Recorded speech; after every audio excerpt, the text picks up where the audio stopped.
Dan Parker of Columbus, Georgia, has raced since he was just 8 years old, and nothing, not even going blind, was able to slow him down. At 47, he's back on the drag strip 6 years after an accident nearly ended his life.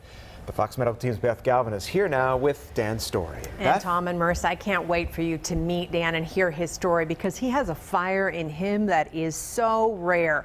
He built race cars and motorcycles for people all over the world and really all over the United States too.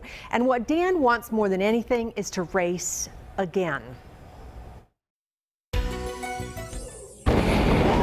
As Dan Parker climbs behind the wheel at the Phoenix Motorsports drag strip, it is pretty obvious he's not your typical driver. I don't think anybody's ever done anything like this. Dan is blind, and with a friend in the passenger seat, an onboard guidance system helping him stay on the center line, and some buddies who've got his back, the veteran drag racer is determined to keep competing. My ultimate goal is to become the world's fastest blind man. A blind man in Europe has been 200.4 miles an hour.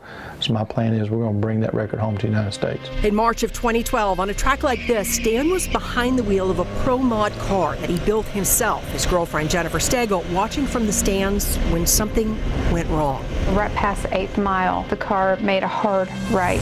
Dan hit the wall at 175 miles an hour, splitting his car in two and leaving him badly injured. I didn't see the impact when he hit the wall. I just jumped up out of the stands and ran. I have no memory at all whatsoever of the wreck. I woke.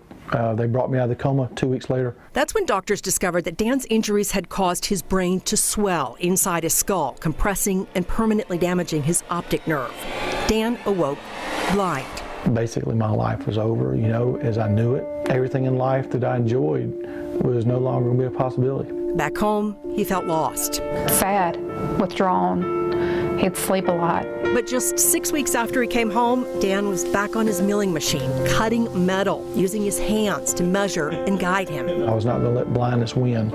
I was not going to let it take away, you know, my passions in life. Press the trigger button. Then 2 years ago, Dan found Orcam, Just hold it up in front of your nose. a wearable device that uses artificial intelligence to help blind people read. So anything that's in print, it takes a picture of and reads for them. And it's got a speaker that goes into their ear. But at $3,500, Dan says he couldn't afford the device until he got a job. I'm a parapro at a local high school teaching machine shop. The school system bought Dan's Orcam, which allows him to read the materials he needs to teach. But he can also read his Hot Rod magazine, Into old cars. look over menus, and recognize money. You know, you can verify that, you know, I gave them a 20, but on the fly, you can verify, all right, they gave me $11 back. I got a 10 and a 1. The device is small enough to where people don't even notice it. But Dan Parker doesn't mind being noticed, at least out here on the track. To get back that part of your life is huge. And in 2013, Dan became the first blind man to race the Bonneville Salt Flats in Utah. He's used a special trike that he built himself to do that. And he says he has made peace with his accident and his blindness. And gradually, he says he feels like a day at a time he is getting his life back on track. A huge thing after 5 years for him to go back, get training, and be able to do this job that he loves, you know, to teach shop because he is so good at it. He's not going to let anything slow him down either, so to speak. Yeah, I can't wait to see what he does. Thanks. Yeah, thank you.